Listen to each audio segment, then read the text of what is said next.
Hermosa alabanza que lleva por título Jesús es mi capitán.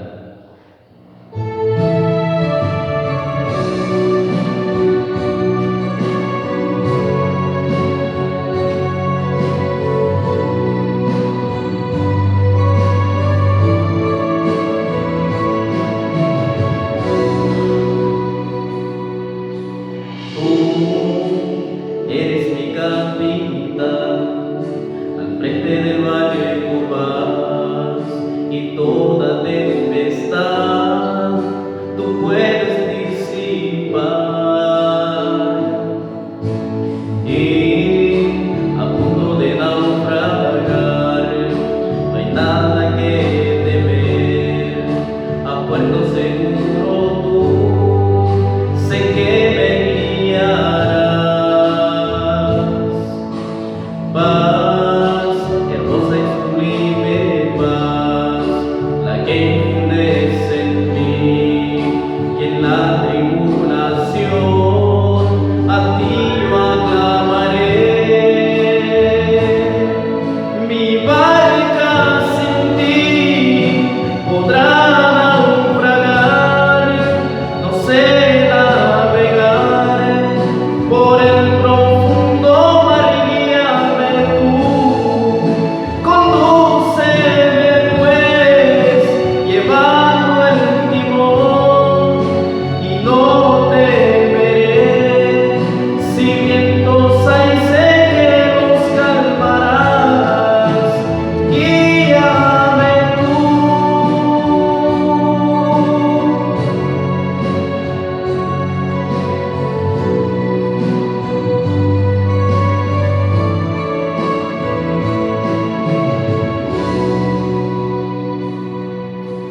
Y a punto de naufragar no hay nada que temer, a puerto seguro tú sé que me guiarás. Paz, hermosa y sublime paz, la que infundes en mí, y en la tribulación a ti yo aclamaré.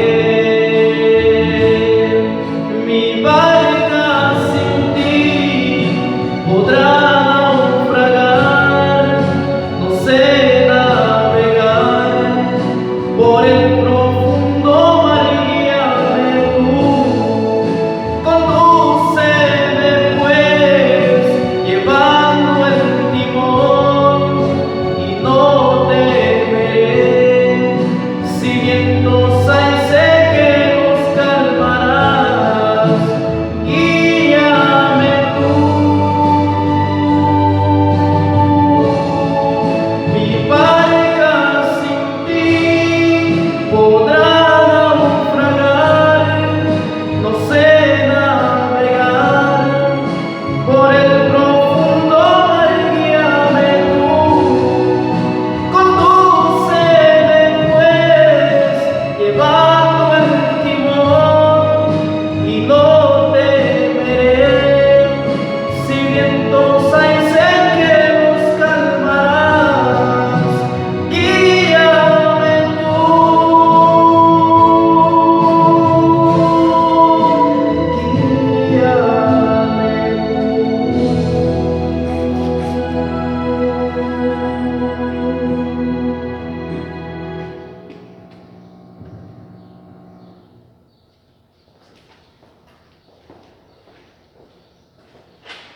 Solo Jesús puede guiar tu vida y la mía. Así que, querido hermano y hermana, amigo y amiga, gracias por estar con nosotros una vez más aquí en nuestro sexto tema. Gracias porque hasta este momento ha sido de bendición poder estar aquí para poder predicar su palabra, y también espero que sea de bendición para ti poderlos escuchar. Así que antes de iniciar nuestro tema número 6, vamos a inclinar la cabeza y vamos a orar. Oramos. Padre Celestial, gracias porque aunque es un poco cansado, Señor, sin duda alguna, esto será recompensado por medio de tu Espíritu Santo en traer almas a los pies de Cristo. Gracias, Señor, también te doy por nuestro hermano Otoniel, que él hasta este momento ha aceptado la invitación de poder alabar tu santo y bendito nombre en estas conferencias de la revelación de Jesucristo y el gran conflicto. Gracias, Señor, porque él y yo somos partes de la proclamación del mensaje por medio del canto y por medio de la predicación de tu santa palabra. Gracias, Señor, porque hasta este momento nos has sostenido, y te pido también una bendición por nuestros hermanos que nos están escuchando. Permite que puedan preparar sus mentes y sus corazones, y de esa manera al final de este estudio puedan tomar una decisión de poder bajar a las aguas bautismales y aceptar a Cristo como su Salvador. Gracias por todo y por permitir que tu Espíritu Santo esté con nosotros. Sea Él quien dirija este estudio. En el nombre de Jesús, amén. Muy bien, queridos amigos y hermanos, vamos a iniciar entonces.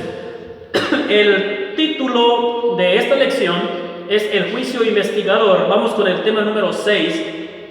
Hoy, queridos amigos y hermanos, vamos a estudiar una de las fascinantes revelaciones acerca del juicio final y también del ministerio sacerdotal de nuestro Señor Jesucristo. Repasando un poco, anteriormente vimos que habían 3 clases de sacrificio. Tú recuerdas que el primer sacrificio era el continuo, 2 era el individual, el número 3 el expiatorio. Ahora podemos ver entonces que en estas 3 clases de sacrificio, este último servía como un acto purificatorio, es decir, el expiatorio. ¿En qué sentido era un acto purificatorio, querido amigo? Es eso lo que vamos a analizar hoy. Vamos a ver 3 puntos. Punto número 1. Recordamos que el pecador ponía sus manos sobre la cabeza del animal y los pecados pasaban en forma simbólica a la ofrenda que luego era sacrificado, es decir, al cordero. Número 2, la sangre era llevada al lugar santo. Una vez que el sacrificio estaba ya sacrificado, la sangre que vertía este animal o este cordero era llevado al lugar santo. El sacerdote lo llevaba con sus dedos y el sacerdote lo rociaba en los cuernos del altar. Pero vayamos al libro de Levítico 4, 27 al 30. Levítico capítulo 4, 27 al 30. Noten lo que dice Levítico 4, 27 al 30.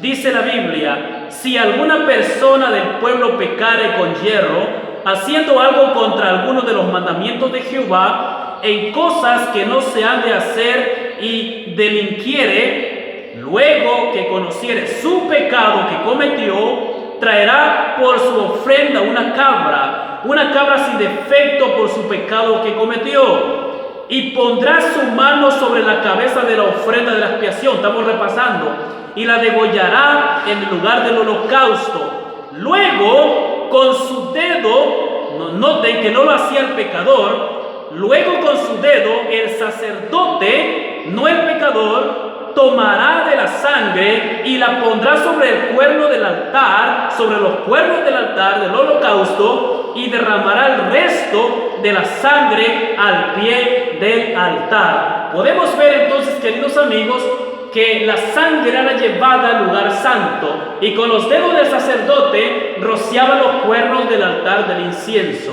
Muy bien, número 3. Quedando así entonces un registro sangriento de los pecados de muchas personas. Había un registro.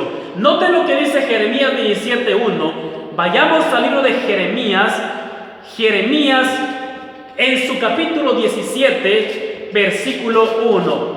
Vamos a Jeremías, acompáñenme, tomen su Biblia y vamos a leer Jeremías. Noten lo que dice Jeremías en su capítulo 17. Y dice la palabra de nuestro Dios. 17:1, noten lo que dice: el pecado de Judá estará escrito, el pecado de Judá escrito está con cincel de hierro, y con punta de diamante esculpido está en la tabla de su corazón. Y ahora noten, y en los cuernos del altar. Podemos ver, hermanos, que cuando el sacerdote entonces llevaba la sangre con su dedo y lo rociaba en el altar, ahí entonces quedaba un registro simbólico, un registro sangriento. Por eso aquí nos menciona una vez más Jeremías capítulo 17, nos dice que estaría escrito el pecado de Judá, dice aquí, con punta de diamante esculpido en la tabla de su corazón y en los cuernos de sus altares. Por eso, queridos amigos y amigas y hermanos, esta ceremonia nos ayuda a entender por qué en el libro de Apocalipsis y en otras partes de la palabra de Dios se mencionan los libros de registro en el cielo.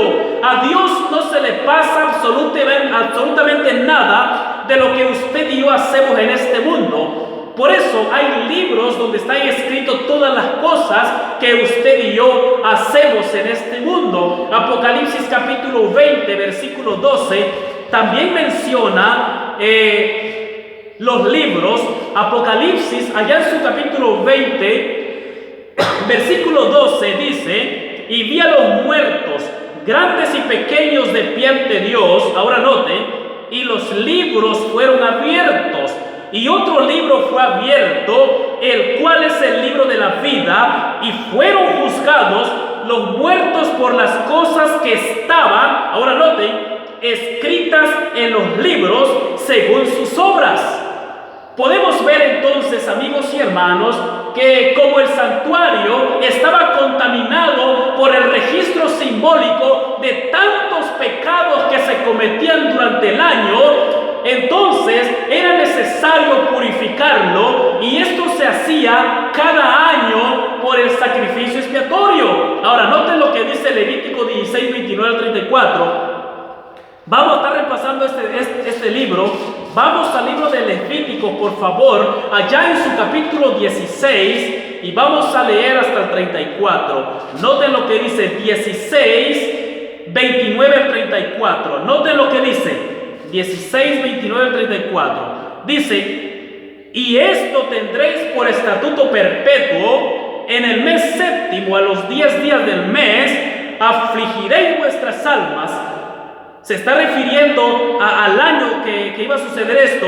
Y ninguna obra haréis, ni el natural, ni el extranjero que mora entre vosotros. Ahora noten, el día de la expiación que se hacía cada año, versículo 30, nos dice aquí: porque en ese día se hará expiación por vosotros, y seréis limpios de todos vuestros pecados delante de Jehová. Día de reposo es para vosotros, y afligiréis vuestras almas. Este estatuto perpetuo hará la expiación el sacerdote que fuere ungido y consagrado para ser sacerdote en lugar de su padre, y se vestirá las vestiduras de lino, las vestiduras sagradas. Versículo 33, y hará la expiación por el santuario santo. Noten, y el tabernáculo de reunión también hará expiación por el altar, por los sacerdotes y por todo el pueblo de la congregación. Noten el versículo 34.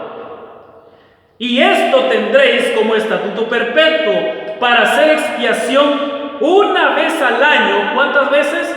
Una vez al año, por todos los pecados de Israel, y Moisés lo hizo como Jehová había mandado. Ahora noten, queridos amigos, con este sacrificio se purificaba, número 1, el pueblo, número 2, los sacerdotes, y número 3, se purificaba o se limpiaba el santuario. Por eso podemos ver que, no lo vamos a leer ahorita, pero en el libro de Levítico, aquí mismo, en el capítulo 16, del 1 al 28, ahí se narra la forma de esta ceremonia expiatoria. Noten lo que dice Levítico 23. Vamos a Levítico 23, unas páginas adelante. Levítico 23, 27 al 29. Noten lo que dice. 23, 27 al 29. Dice: a los 10 días de este mes séptimo será el día de expiación, tendréis santa convocación y afligiréis vuestras almas y ofreceréis ofrenda encendida a Jehová. Noten lo que sigue diciendo. Ningún trabajo haréis en ese día, dice el versículo 28, porque es día de expiación para reconciliarlo. Noten lo que se hacía entonces en el día de la expiación. Había reconciliación delante de Jehová vuestro Dios. Versículo 29. Porque toda persona que no afligiere en este mismo día será cortada del pueblo. Ahora, queridos amigos, toda persona que no afligía, que no confesaba su pecado, es decir, no se interesaba, no asistía a la santa convocación, entonces automáticamente rechazaba a Dios y Dios entonces lo rechazaba. Por eso todos en ese día tenían que afligir, tenían que ayunar. En cuanto el sacerdote llamaba al día de la expiación, ellos tenían que asistir. Pero si una persona no se interesaba en ir, esta persona, dice la palabra de Dios, que sería cortado del pueblo. También nos dice Éxodo 28:30 que el sacerdote hacía algo importante.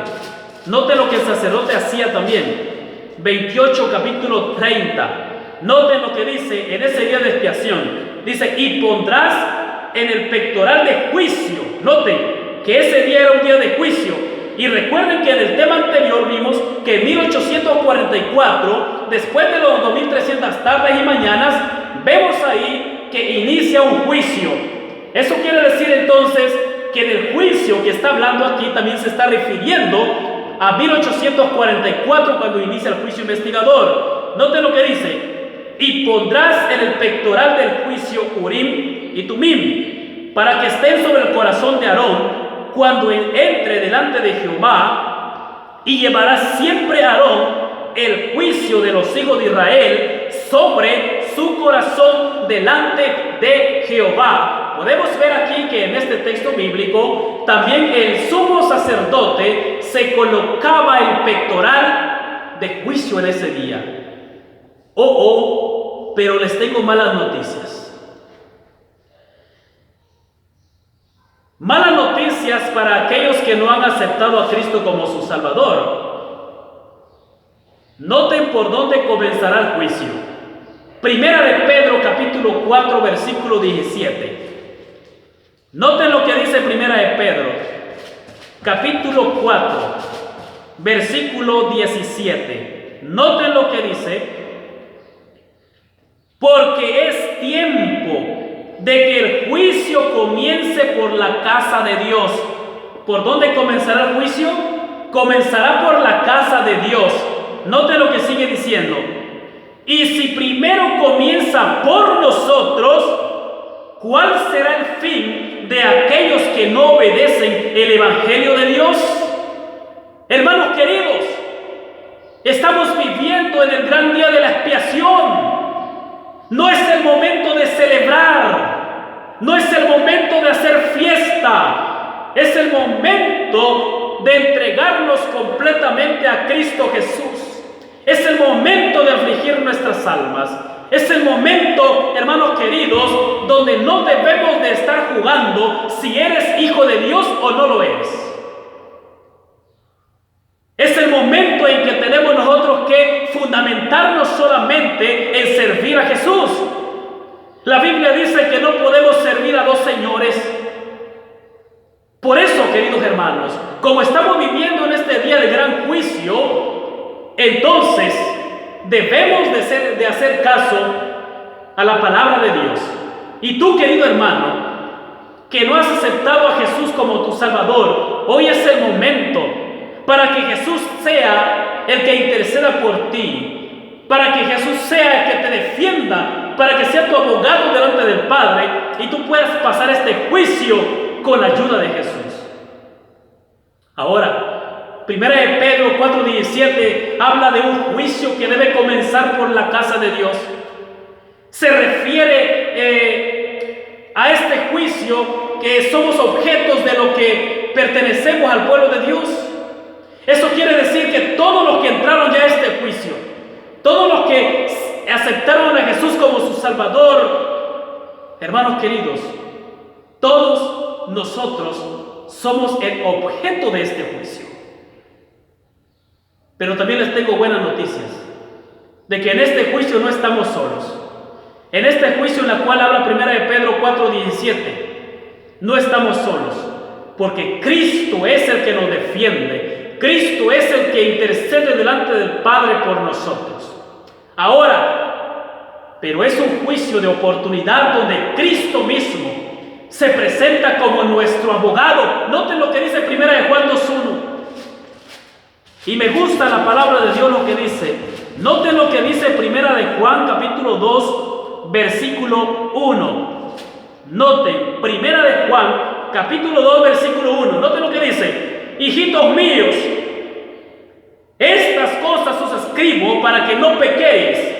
Y si alguno hubiere pecado, abogado tenemos para con el Padre, a Jesucristo el justo. Queridos amigos, para nosotros que hemos aceptado a Jesús como nuestro Salvador, tenemos un abogado que nos defiende del Padre. Él intercede por nosotros en este juicio. También este juicio, hermanos queridos, es una oportunidad. ¿Para qué? Para que tú hoy puedas llegar a los pies de Cristo. Mientras este juicio se está realizando allá en el cielo, todavía hay tiempo de gracia para que tú te acerques, para que Jesús sea tu intercesor, para que Jesús sea tu abogado. Ahora noten, queridos amigos y hermanos, es importante saber también que el juicio de Dios tiene tres partes.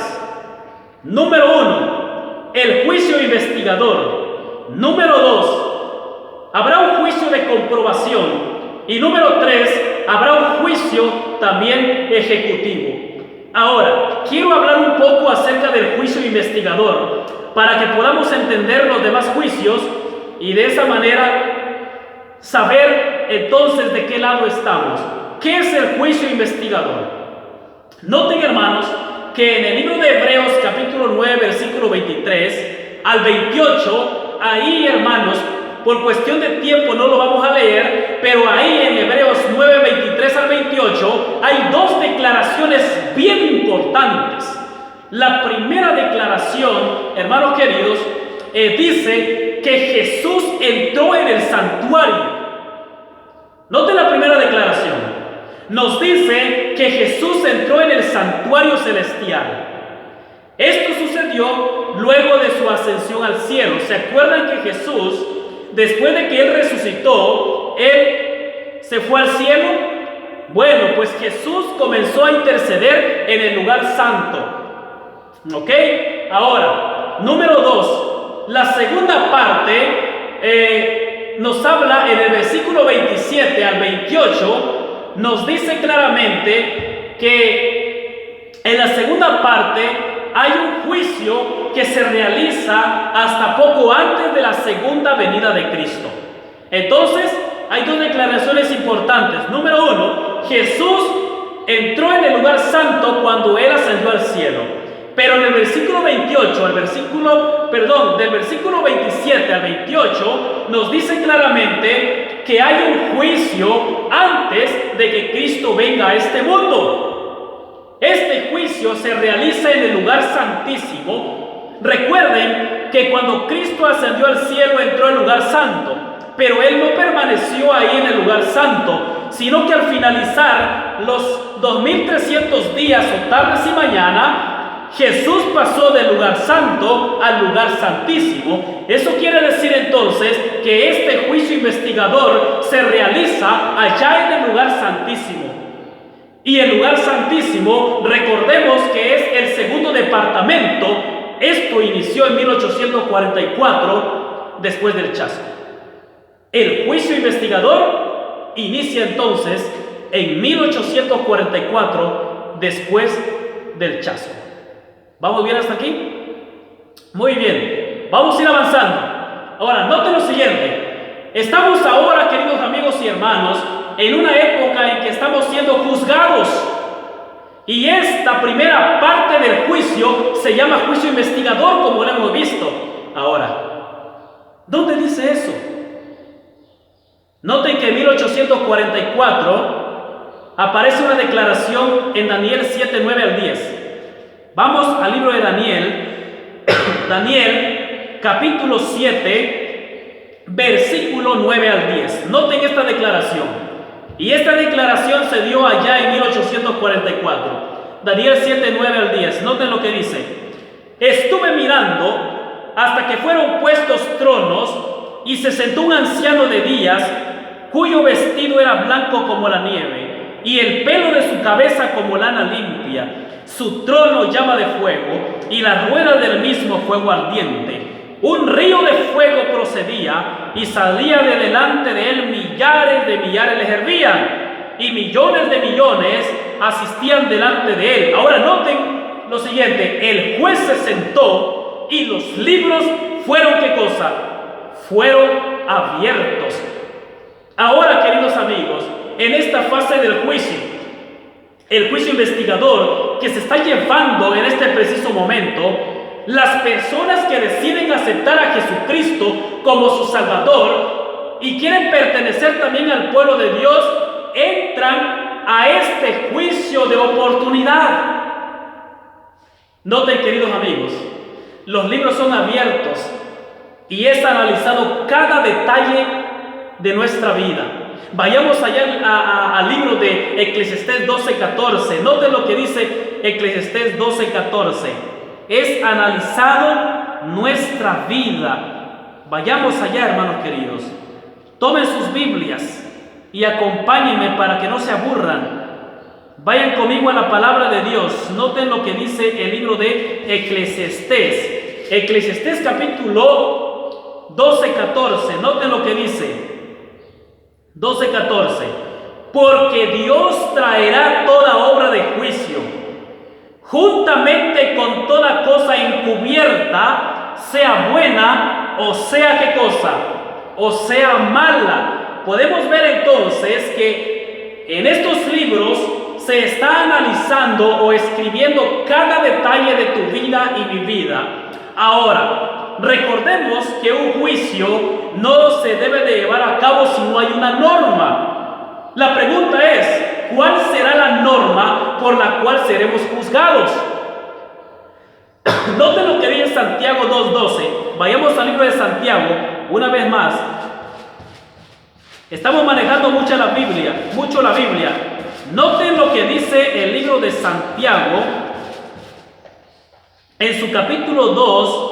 Santiago capítulo 2. Noten lo que dice la palabra de Dios. Vamos a ir poco a poco, no tenemos mucha prisa, pero dice Santiago capítulo 2 versículo 12. Noten cuál es la norma de juicio. Dice, así hablad y así haced, como los que habéis de ser juzgados por la ley de la libertad. ¿Cuál es esa ley de la libertad?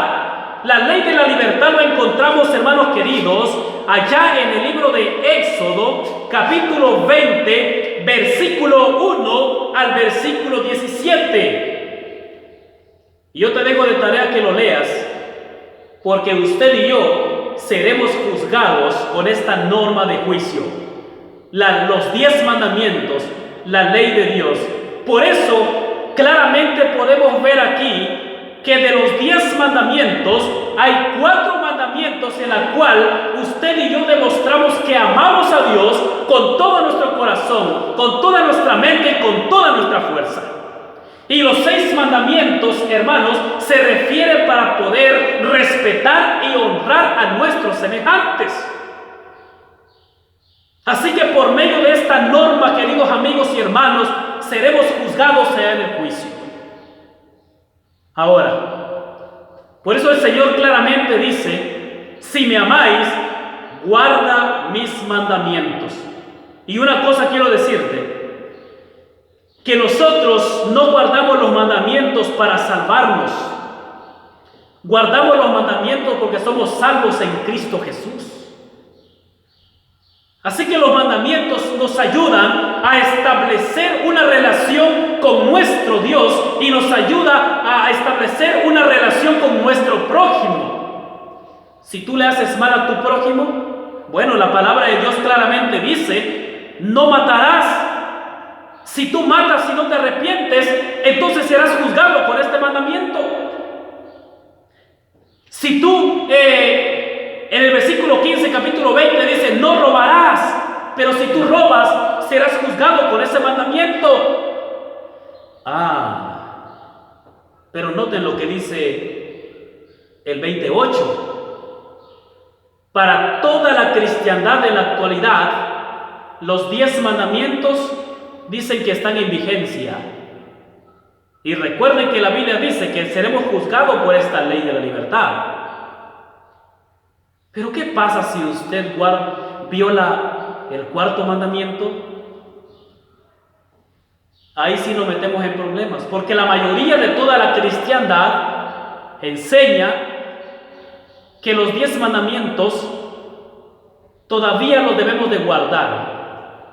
Pero cuando vamos al cuarto mandamiento, noten lo que dice. Acuérdate del día de reposo o del día sábado para santificarlo. Luego los cristianos dicen, ese mandamiento quedó clavado en la cruz. Ese mandamiento ya no existe. Oh, querido hermano, querido pastor, querido ministro, querido predicador, si tú estás enseñando que uno de los mandamientos quedó clavado en la cruz, entonces tú serás juzgado por ese mandamiento. La Biblia nos dice que tenemos que enseñar todo completo. Y los 10 mandamientos todavía siguen en vigencia aquí en el siglo XXI. En el 2020, el sábado del Señor todavía sigue en vigencia como el primero, el segundo, el tercero, el quinto, el sexto, el séptimo, hasta el 10º mandamiento. Todavía siguen en vigencia los 10 mandamientos. ¡Ay de ti que andes enseñando que los mandamientos quedaron clavados en la cruz, porque por esta ley tú serás juzgado! Ten cuidado. La Biblia dice que no hay que quitarle y tampoco hay que añadirle. Toda escritura es inspirada por Dios y tenemos que enseñarla tal como está escrita ahí. Arrepiéntete y dile al Señor, Señor, perdóname que he enseñado así. Así que, querido amigo y hermano, la norma de juicio será la ley de Dios. Este juicio incluye también a los hijos de Dios que murieron desde Adán. Pero en virtud de la muerte de Cristo y su intercesión, sus pecados quedan perdonados. Dios borra de los registros del cielo todos nuestros malos antecedentes. Por eso noten lo que dice Apocalipsis 22, 11 y 12. Vayamos a Apocalipsis capítulo 22. Apocalipsis capítulo 22, 11 y 12. Noten lo que dice. El que es injusto sea injusto todavía, y el que es inmundo sea inmundo todavía, y el que es justo practique la justicia todavía, y el que es santo santifíquese todavía. Ahora noten lo siguiente. He aquí yo vengo pronto, y mi galardón conmigo. Ahora noten. Algunos dicen que cuando Cristo venga vendrá a juzgar. Eso es pura mentira. La Biblia no dice eso. Noten lo que dice la Biblia. ¿Cuándo nosotros seremos recompensados? Cuando Cristo venga, hermanos queridos, notemos que Él no vendrá a juzgar. Noten lo que dice. He aquí yo vengo pronto, y mi galardón conmigo, para recompensar a cada uno según su obra. Eso quiere decir entonces que para que Jesús, cuando Él venga por segunda vez, entregue su recompensa a cada uno, eso significa que se tuvo que llevar a cabo un juicio. Ahora, ¿cómo el Señor va a entregar una recompensa si no ha hecho un juicio? El Señor tiene que primero enjuiciar, tiene que llevar a cabo un juicio antes de poder entregar la recompensa. Recuerden que en la actualidad, cuando una persona es llevada a juicio, no se le entrega su recompensa. Primero tiene que llevarse el juicio y después ya se le da su recompensa. O sale o no sale. Hermanos queridos, la Biblia claramente dice que cuando Jesús venga por segunda vez, Él traerá su galardón para recompensar a cada uno según sea su obra. Entonces, Jesús, desde 1844 hasta el 2020, Jesús está llevando una obra de investigación, el juicio investigador. Y recuerda que el juicio comienza por la casa de Dios, por todos aquellos que le aceptaron una vez a Jesús y se fueron de la iglesia. Ellos también están siendo juzgados. Hermano querido, al final del juicio investigador estará decidida la suerte de todos los seres humanos, unos para vida eterna y otros para condenación eterna, unos para vida eterna y otros para muerte eterna. Al final de este juicio investigador, cuando Cristo venga, entonces va a quedar decidido la suerte de todos los seres humanos, los que le pertenecen a Dios y los que le pertenecen a Satanás. Por ahí andan diciendo que habrá un segundo tiempo de gracia. No, querido amigo, solamente hoy es la oportunidad. Hoy es el tiempo de gracia, porque cuando Jesús deje de interceder, ya lo vimos en los temas anteriores, cuando Jesús deje de interceder en el lugar santísimo, ya no habrá intercesor y tampoco tiempo de gracia. Bueno, vamos al segundo juicio. El segundo juicio se llama el juicio de comprobación. ¿Quiénes participarán en el juicio de comprobación? Recuerden que en el juicio investigador participa solamente Jesús y los ángeles. Nosotros no participamos ahí en investigar. Pero en el juicio de comprobación, esta segunda fase del juicio se llevará a cabo durante el milenio. Jesús viene a este mundo en su segunda venida, se le entrega su recompensa a cada uno. Los que aceptaron a Jesús como su Salvador y estén muertos, dice Pablo, que resucitarán en la primera resurrección.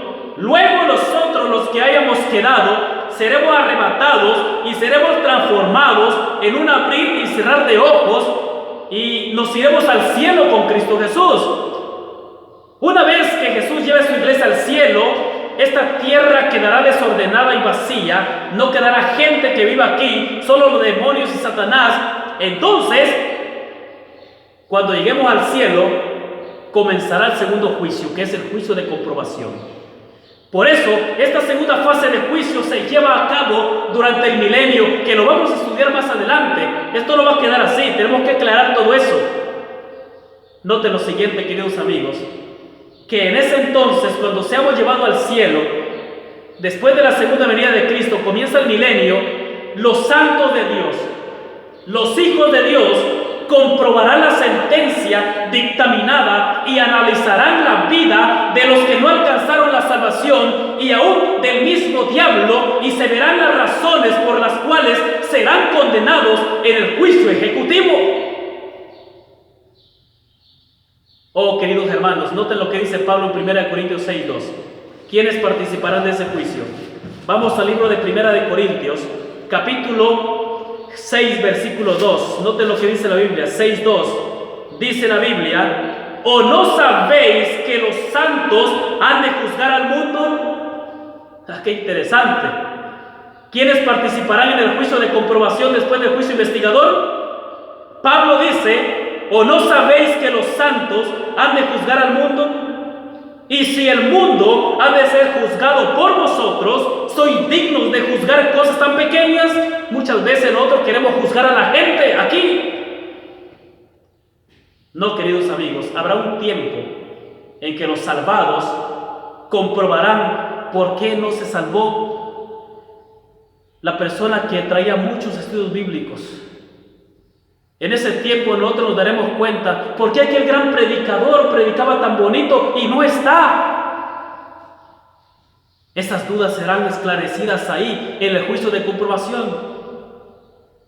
¿Por qué mi hermano, que él todos los días iba a la iglesia, por qué no está con nosotros? Ah, querido hermano, ahí se verá, porque en ese juicio participaremos tú y yo. Y nos daremos cuenta que los juicios de Dios son perfectos y son justos. Por eso dice la Biblia en Apocalipsis 22 y pagará a cada uno conforme a sus obras. Note lo que dice 1 Corintios 6:3. No solamente vamos a juzgar a aquellos que se quedaron en este mundo destruidos en la segunda venida de Cristo, sino que también vamos a juzgar a alguien más. Note lo que dice el versículo. Vamos a ver el versículo, capítulo 6:3. Note lo que dice. ¿O no sabéis que hemos de juzgar a los ángeles? ¿A quiénes ángeles? No vamos a juzgar a los ángeles que están con Cristo en el cielo. La Biblia dice que cuando, ya lo vimos en el tema pasado, que hubo una gran batalla en el cielo y los que estuvieron del lado de Satanás fueron la tercera parte de los ángeles y se vinieron con Satanás por haberse rebelado en contra del gobierno de Dios. Ahora, ¿a quiénes más vamos a juzgar en el juicio de comprobación? Vamos a juzgar a los ángeles caídos. Ojo, qué interesante. Y no solamente a los ángeles caídos, sino al mismo Satanás juzgaremos. ¿O no sabéis que hemos de juzgar a los ángeles?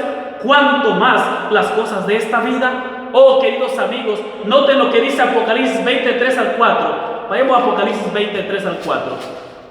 Noten lo que dice.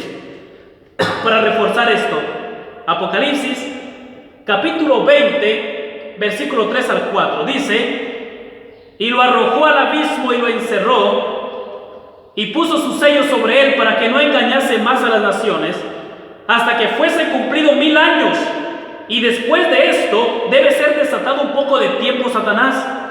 Versículo 4. Mientras Satanás quedó entonces en el abismo encerrado para no poder engañar a nadie, y eso vamos a verlo más adelante, porque Satanás quedará encerrado y no podrá engañar. Prepárate, porque en los siguientes temas vamos a estudiar esto: el milenio, la ley de Dios, el sábado y otros tipos de temas más importantes que debes de conocer, el estado de los muertos. Oh, querido amigo, este es solamente el principio, son 6 temas todavía, aún nos faltan 14 temas. Espérate y vamos a aprender juntos de la palabra de Dios. Nota lo que dice la Biblia, versículo 4. Mientras Satanás está encerrado, dice la Biblia, y vi tronos. Qué interesante. A mí me emociona esto. Y vi tronos, y se sentaron sobre ellos los que recibieron facultad de juzgar. ¿Quiénes recibieron facultad de juzgar, dijo Pablo? Aquellos que se fueron al cielo con Cristo en su segunda venida, los justos. Dice entonces: y vi tronos y se sentaron en ellos los que recibieron la facultad de juzgar, y vi las almas de los decapitados por causa del testimonio de Jesucristo y por la palabra de Dios, los que no habían adorado a la bestia. Todavía vamos a hablar de la marca de la bestia. Espérate, nota lo que dice: ni de su imagen, y que no recibieron la marca en sus frentes ni en sus manos, y vivieron y reinaron con Cristo 1000 años. Qué interesante. Hermanos queridos, los justos tendrán esa gran oportunidad de juzgar a aquellas personas que vivían una vida doble dentro de la iglesia, que aparentemente eran hijos de Dios, pero que no estarán en ese entonces. Y la duda será: ¿por qué no están? Ahí el Señor nos va a aclarar todo. Pero también vamos a juzgar a aquellas personas que no le aceptaron. Y aún dice que a los ángeles que cayeron y a Satanás, para que el pago de ellos sea justo, porque Dios es un Dios justo. Note lo que dice el versículo 11 y 12. Y vi un gran trono blanco, y el que estaba sentado en él, de delante del cual huyeron la tierra y el cielo, y ningún lugar se encontró para ellos. Y vi a los muertos, grandes y pequeños, de pie ante Dios. Y los libros fueron abiertos, y otro libro fue abierto, el cual es el libro de la vida. Y fueron juzgados, ahora noten, los muertos. Oh, querido amigo, durante el milenio no habrá ningún ser humano vivo en este mundo. Quedará destruido por las plagas. Quedará destruido por todo lo que está aconteciendo ahorita. Noten, hermanos queridos, que cuando nosotros estemos juzgando ya en el milenio, en este mundo quedará vacío y desolado, Génesis 1:1, y en tinieblas. En este mundo no podrá habitar seres humanos, y por eso dice que se abrió ese libro, el cual es el libro de la vida, y fueron juzgados los muertos por las cosas que estaban escritas en los libros, según sus obras. Qué interesante. Por eso se llama a esta etapa de juicio el juicio de comprobación. Vamos a ir aterrizando. Vamos con el juicio ejecutivo. Una vez que los 1000 años terminen, una vez que el juicio de comprobación termine, inicia el juicio ejecutivo. En este juicio, o este juicio, es el juicio de la destrucción final de los impíos, juntamente con Satanás y los ángeles caídos. Noten lo que dice Apocalipsis 20, 14 y 15. Noten, dice la Biblia 20, 14 y 15. Y la muerte y el Hades fueron lanzados al lago de fuego, que es la segunda muerte. Noten que antes de la segunda venida de Cristo, los seres humanos murieron la primera muerte. Y después del milenio, vamos a verlo más adelante, resucitarán los malvados para morir una segunda muerte. ¡Qué interesante! Noten lo que dice entonces: y la muerte y el Hades fueron lanzados al lago de fuego. Esta es la segunda muerte. Y el que no se halló escrito en el libro de la vida fue lanzado en el lago de fuego. Oh, querido amigo y hermano, podemos ver aquí que eso será la suerte de Satanás, sus ángeles y todos aquellos que no quisieron aceptar a Jesús. Ahora la pregunta es: ¿tú crees que realmente vale la pena aceptar a Jesús como nuestro Salvador? No por miedo, sino por amor, querido amigo. Nosotros que hemos aceptado a Jesús como nuestro Salvador y abogado, tendremos la vida eterna. Por eso, queridos amigos, tenemos que rogar a Jesús, nuestro abogado defensor, que nos defienda y cubra con los méritos de su sangre todos nuestros pecados y nos ayude a ser fieles súbditos de su reino. Y tú que no lo has aceptado como tu Salvador, ni como tu abogado, si tú no te arrepientes, querido amigo, serás condenado. Hoy debes aceptar a Jesús como tu abogado y te defienda ante este juicio. Querido amigo, hoy es tu oportunidad. Una vez que hemos escuchado la santa palabra de Dios, que es clarísima, ¿qué es lo que tú y yo tenemos que hacer? ¿Qué decisión tenemos que tomar? Primera de Pedro 1:17 nos da un consejo y nos dice que debemos de conducirnos en el temor de Dios. Temor no es miedo.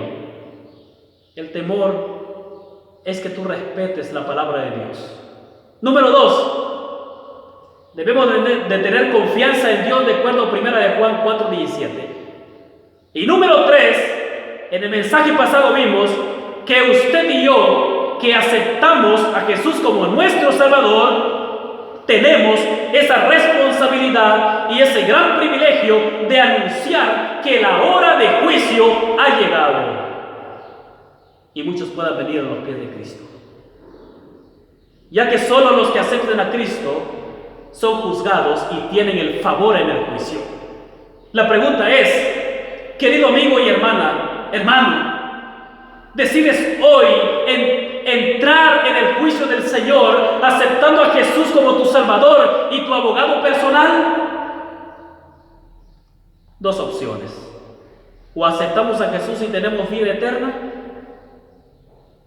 o quedamos del lado de Satanás y nuestra suerte será la muerte eterna. Si tu respuesta ha sido que quieres aceptar a Jesús como tu Salvador, inclina tu cabeza donde estás y vamos a orar. Padre Celestial, gracias porque tu palabra es clara. Y hoy entendemos que estamos viviendo la primera etapa del juicio, el juicio investigador. Luego vendrá la siguiente etapa, el juicio de comprobación, donde nosotros comprobaremos por qué algunos no se salvaron. Luego vendrá el juicio ejecutivo, donde usted les dará a aquellas personas que no aceptaron tu palabra, les dará, Señor, usted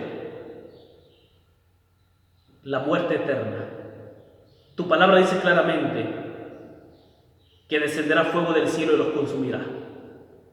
Padre, nosotros queremos estar entre aquellos que participarán en el juicio de comprobación.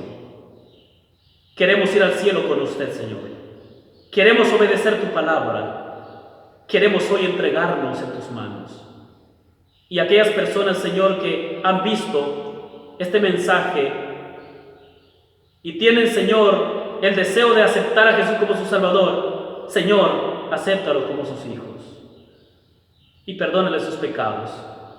Y juntos podamos prepararnos para ir con Cristo al cielo y de esa manera estar por la eternidad con Él.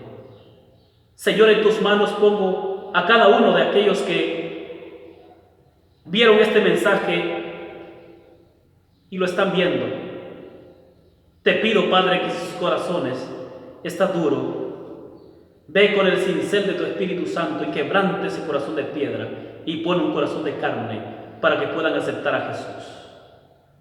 Te damos gracias por tu palabra y gracias, Señor, por estar con nosotros por medio de tu Espíritu Santo. En el nombre de Jesús se lo pedimos todo. Amén. Muy bien, querido amigo, hemos terminado. No te olvides de suscribirte una vez más a nuestro canal YouTube, Ministerio Adventista Maranata. Como te he dicho en mensajes anteriores, ahí estarán subidos todos estos mensajes.